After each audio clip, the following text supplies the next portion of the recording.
شعبان المعظم کا یہ مہینہ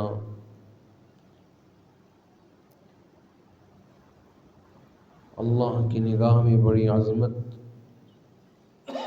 بڑی برکت والا یہ مہینہ ہے۔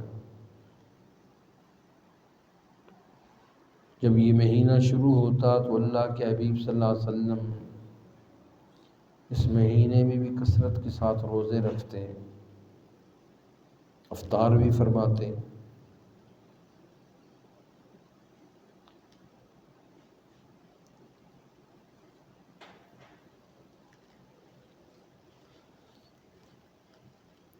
اس مہینے کا تعلق اور ربط پوری کائنات کے ساتھ بڑا گہرا ہے۔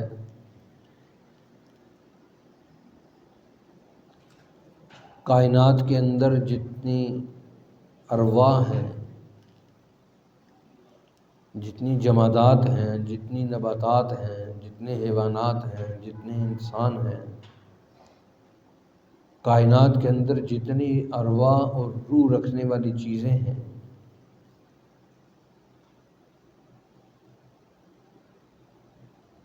ان کا اس کے ساتھ بڑا گہرا ربط ہے۔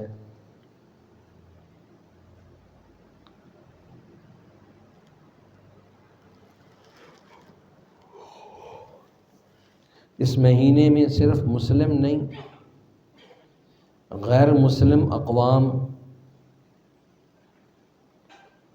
جب نصف من شعبان آتی ہے، خالق فطرت کا وہ تکوینی نظام متحرک ہو جاتا ہے۔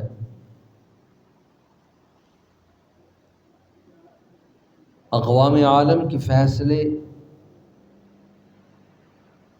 اللہ رب العزت فرشتوں کو تھما دیتے ہیں۔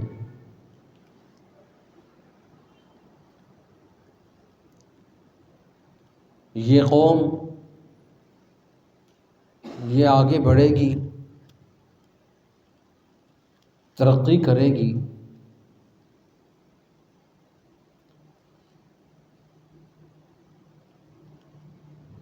یہ فرد، یہ گھرانہ کی تنزل کا شکار ہو جائے گا۔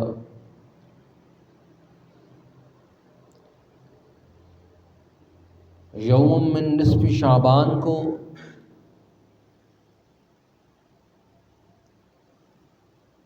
پوری کائنات کا ایک آڈٹ ہوتا ہے،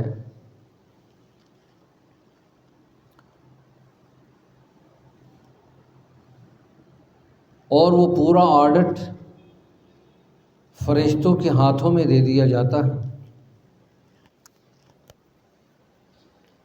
یہاں تک کہ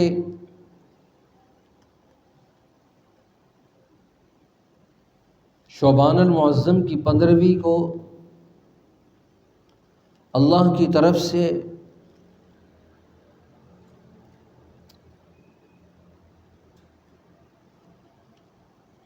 یہ پیپر واضح ہو جاتے ہیں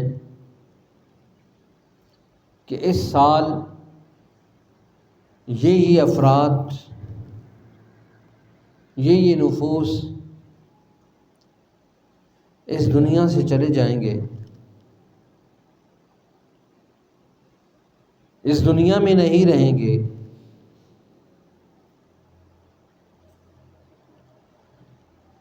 جانے والی مخلوق کی پوری فہرست اور آنے والے مخلوق کی پوری فہرست جاری کر دی جاتی ہے۔ اتنے لوگ اس سال اس دنیا سے چلے جائیں گے اور اتنے لوگ اس دنیا میں آئیں گے، اتنے آدمیوں کو یہ رزق دیا جائے گا اور اتنوں کو یہ چیز نہیں ملے گی، لیکن یہ ہے سارا چھپا ہوا۔ میرا اور آپ کا تقدیر پر ایمان ہے کہ اللہ کے حبیب صلی اللہ علیہ وسلم نے فرمایا، صحیح فرمایا، سچ فرمایا، ایسے ہی ہوتا ہے۔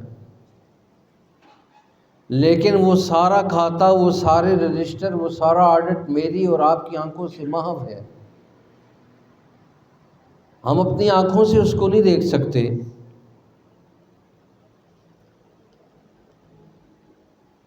صرف ایک قیدی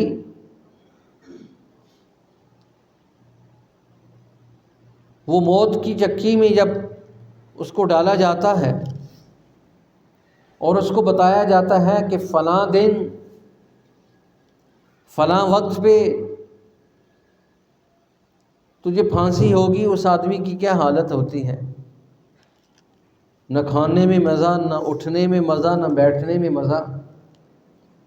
اگر ہم پر اللہ یہ واضح فرما دیں کہ 20 سال کے بعد تو دنیا سے جائے گا، تو 20 سال بندہ کھائے کچھ نہ۔ یہ موت یہ چھپی ہوئی ہے اور یہ بھی بہت بڑی نعمت ہے۔ اگر اللہ صرف موت اور بیماری کو واضح کر دیں، فلاں وقت پہ تو جائے گا، تیرا ایکسیڈنٹ ہوگا، لوگ گھروں سے باہر ہی نہ نکلیں، فلاں وقت تجھے یہ پریشانی آئے گی، اسی چکر میں رہے اور وہ بستر سے باہر ہی نہ نکلے۔ اللہ نے یہ غیب کا علم اپنے پاس رکھا، کسی انسان کو یہ نہیں عطا فرمایا۔ اس لیے جو 5 علم ہیں قرآن مجید کے اندر فرمایا ان اللہ عندہ علم الساعہ، قیامت کب قائم ہوگی اللہ نے کسی انسان کو نہیں بتایا، کسی نبی کو نہیں بتایا، نبی الانبیاء کو بھی نہیں خبر دی قیامت کب قائم ہوگی۔ اس کی نشانیوں کا اظہار کیا، ان اللہ عندہ علم الساعہ وینزل الغیث، بارش کب برسے گی، کتنی برسے گی، کہاں برسے گی، اس نے یہ سارا علم اپنے پاس رکھا۔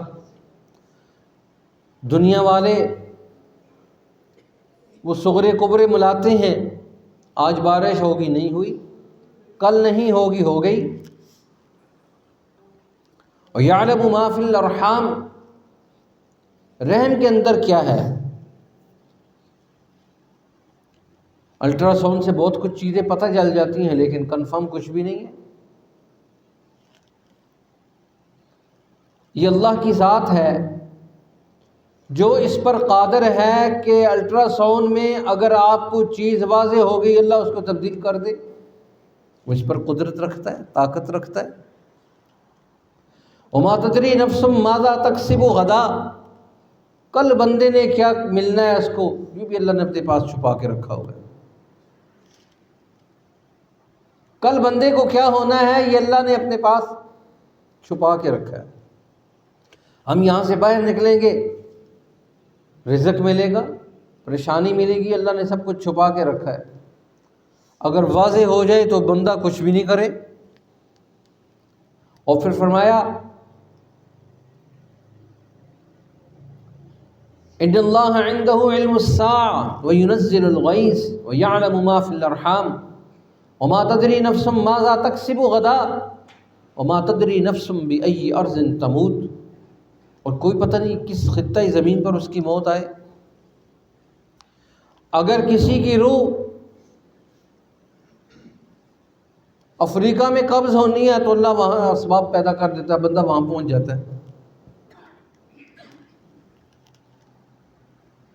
کتنے لوگ ہیں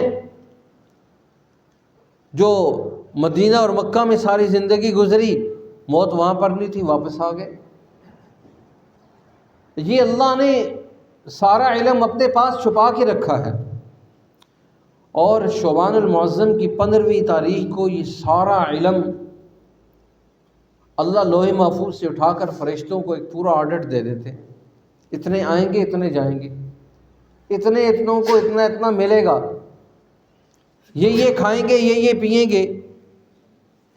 اب جس آدمی نے آنا ہے، ساری دنیا کی قوتیں طاقتیں زور لگا رہے، وہ آئے گا، اللہ نے طے کر لیا آئے گا۔ کسی آدمی کو ذلت ملنی ہے، ساری دنیا اس کو عزت دینا چاہے، اللہ نے جب طے کر لیا ذلیل ہوگا تو ہوگا، ساری دنیا والے اس کو سلوٹ کریں لیکن نہیں ہوگا۔ ساری قوتیں اس کے پاس، طاقتیں اس کے پاس، لیکن اللہ نے یہ طے کر لیا کہ ذلیل ہوگا اور ہوگا۔ روایات میں آتا ہے جب جادوگروں نے فرعون کو بتایا تیرا تختہ ایک بچہ الٹے گا اور بنی اسرائیل میں سے ہوگا، تو اس نے بنی اسرائیل کو بچوں کو قتل کرنا شروع کر دیا۔ جب سب کو قتل کرنا شروع کیا تو پارلیمنٹ والے کہنے لگے ہماری خدمت کون کرے گا، ہمارے جانور کون سنبھالے گا، کھیتی باڑی کون کرے گا، سارے نوجوان مار دے گا تو کب پھر فرعون نے کہا اچھا یوں کرتے ہیں کہ 1 سال چھوڑتے ہیں 1 سال مارتے ہیں۔ طے ہو گیا۔ اب جس سال اس نے چھوڑنا تھا اس سال بھی سیدنا موسیٰ علیہ السلام دنیا میں آ سکتے تھے۔ اللہ نے فرمایا ایسے نہیں ہوگا، جس سال تو بچوں کو قتل کرتا ہے موسیٰ اس سال پیدا ہوگا، ذرا قتل کر کے دکھا۔ اور پھر اللہ نے فرمایا تو اس کو مارنا چاہتا ہے، صرف اتنا ہی نہیں، وہ بچہ تیری گھر کے اندر پرورش پائے گا، تیرا مال کھائے گا، ذرا روک کے تو دکھا۔ یہاں تک کہ فرعون کی بیوی وہ کہنے لگی لا تقتلوہ، اس کو قتل نہ کر، عسیٰ ان ینفعنا او نتخذہ ولدا، اس کو قتل نہ کر، یہ ہمیں نفع دے گا یا ہم اس کو اپنا بیٹا بنا لیں گے۔ اللہ نے فرمایا اللہ رب العزت نے فرمایا تو اس کو مارنا چاہتا ہے، میں بچانا چاہتا ہوں۔ فرعون کی ساری قوتیں، ساری تدبیریں، آج کے فرعونوں کے پاس کتنی قوت اور طاقت ہے، اس دور کے فرعون کی قوت اور طاقت کی کیفیت ہی مختلف تھی، اختیارات کی کیفیت ہی مختلف تھی۔ اب تو 4-5 سال کے لیے اختیار آتا ہے تو بندہ پھولے نہیں سماتا۔ اس دور کے اندر اختیار تھا، اقتدار تھا۔ جس آدمی کے سر میں 500 سال درد نہیں ہوا اس کی صحت کا کیا عالم ہوگا۔ ہمارے یہاں تو 40-50 سال ہوتے ہیں تو بندہ جو ہے نا جی یہ دنیا اتنی مشکل ہے، بندہ ہر روز کہتا ہے یار کدھر آ گئے ہیں، سمجھ نہیں آ رہی، کس دیوار کو ٹکر ماریں، یہ دنیا اتنی مشکل ہے، آخرت کا سفر کتنا مشکل ہوگا۔ 500 سال تک سر میں درد نہیں ہوا، کہنے لگا میں تو رب ہوں، اور چھوٹا موٹا بھی نہیں ہوں، انا ربکم الاعلی، میں سب سے بڑا رب ہوں۔ بندے کو اگر صحت اور رزق مل جائے تو بندہ جو ہے نا جی کپڑوں سے باہر ہو جاتا ہے، کچھ سمجھ نہیں آتی اب میں کیا کروں، کون سے دعوے کروں۔ تھوڑا سا اختیار ملا، تھوڑی سی قوت اور طاقت کیا مل گئی، افریقہ کو تباہ کر دیا انہوں نے، ایشیا کو تباہ کرنے کے چکر میں ساری دنیا کے اوپر دندناتے پھر رہے ہیں، ہم ایسے کر دیں گے، ہم یوں کر دیں گے۔ اب بھائی اللہ نے جب طاقت دی ہے تو اس طاقت کو استعمال کرنے کا طریقہ اور سلیقہ بھی بندے کو آنا چاہیے۔ اللہ نے اگر اختیار دے دیا تو بندہ اپنے اس اختیار سے باہر نہ ہو۔ اللہ فرماتے ہیں پھر دیکھ لو تمہارے پاس تو قوت اور طاقت اور اختیار ہی کچھ نہیں ہے۔ وہ اقوام عالم ایسی تھیں، اللہ فرماتا ہے التی لم یخلق مثلھا فی البلاد، میں نے وہ قوت طاقتیں پیدا کی ان جیسے اب شہروں میں آئی نہیں واپس، ایسی قوتوں اور طاقتوں کے مالک تھے۔ آج بھی آپ دیکھیں ان کے گھر بنے ہوئے دیکھیں، آدمی کی عقل حیران رہ جاتی ہے کہ آج کا انجینئر اتنی ترقی یافتہ کیفیات میں آ کر وہ سوچ ہی نہیں سکتا میں یہ چیز بنا سکتا ہوں، میں اس چیز کو ترتیب دے سکتا ہوں، اس کی عقل ہی کام نہیں کرتی کہ وہ ایسی قوتیں طاقتیں اللہ نے تم عطا فرمائیں۔ لیکن اللہ نے فرمایا التی لم یخلق مثلھا فی البلاد، ہم نے ان جیسے لوگ شہروں میں پیدا ہی نہیں کیے، دوبارہ وہ دوبارہ آئے ہی نہیں۔ اور پھر فرمایا کہ جب اتنی قوتیں طاقتیں، پھر انسان اللہ کے حضور جب سجدہ ریز ہوتا ہے اللہ اس پر فخر کرتے ہیں، اللہ اس پر فخر کرتے ہیں یہ میرا کیسا بندہ ہے۔ اس لیے شعبان المعظم کی 15ویں تاریخ آتی ہے تو ہر آدمی کا پورا ایک نظام اللہ انسانوں کو دے دیتے، فرشتوں کے حوالے ہو جاتا ہے، اتنے آئیں گے اتنے جائیں گے، اتنوں کو عزت ملے گی اتنوں کو ذلت ملے گی، اتنی اقوام عالم اوپر چلی جائیں گی اتنی نیچے چلی جائیں گی۔ اب ہے سارا چھپا ہوا، اب اصول سارے دے دیے ترقی کے، تنزل کے، بھائی جو ترقی کی طرف جائے گا تو وہ ترقی کر جائے گا، جو تنزل کی طرف جائے گا تو وہ تنزل کر جائے گا، وہ نیچے گر جائے گا۔ اب اصول قرآن مجید کے اندر دے دیے، انسانیت کے حوالے سارا کر دیا، اور یہ پورا نظام چھپا کے رکھ دیا۔ اب جو اس کی طرف جائے گا تو وہ آگے بڑھتا چلا جائے گا، جو غلط اصولوں کو اپنائے گا وہ گرتا چلا جائے گا۔ اس لیے تقدیر پر ہمارا ایمان ہے کہ یہ تقدیر ہے اور یہ تقدیر چھپی ہوئی چیز ہے، اور انسان کو اس پر ایمان لانا ضروری ہے۔ باقی انسان کو کہا تو اپنی محنت کر، اپنی ہمت کے ساتھ کردار ادا کر، تاکہ اللہ رب العزت تیری دنیا کو بھی بہتر کر دے، تیری آخرت کو بھی بہتر کر دے۔ اللہ تعالیٰ مجھے اور آپ کو شعبان المعظم کی ان راتوں کو قیمتی بنانے کی توفیق نصیب فرمائے اور ان راتوں کی قدر نصیب فرمائے۔ آئندہ جو رمضان المبارک آ رہا ہے اللہ تعالیٰ ہمیں بھی اس کا اہتمام نصیب فرمائے۔ اور نبی اکرم صلی اللہ علیہ وسلم یہ دعا فرمایا کرتے تھے، اللہم بارک لنا فی رجب و شعبان وبلغنا الی رمضان۔ اللہ ہمیں رجب اور شعبان میں برکت نصیب فرما اور ہمیں رمضان تک پہنچا۔ گویا رمضان اتنی بڑی عظیم الشان چیز ہے، اللہ کے حبیب اس کے لیے دعا کیا کرتے تھے۔ اس لیے یہ دعا کرنا کہ ہم اس کے لیے اہتمام کے طور پر آگے بڑھیں اور اس کی لیل و نہار کو اپنے لیے قیمتی بنا لیں۔ اللہ مجھے اور آپ کو اس کی توفیق نصیب فرما دے۔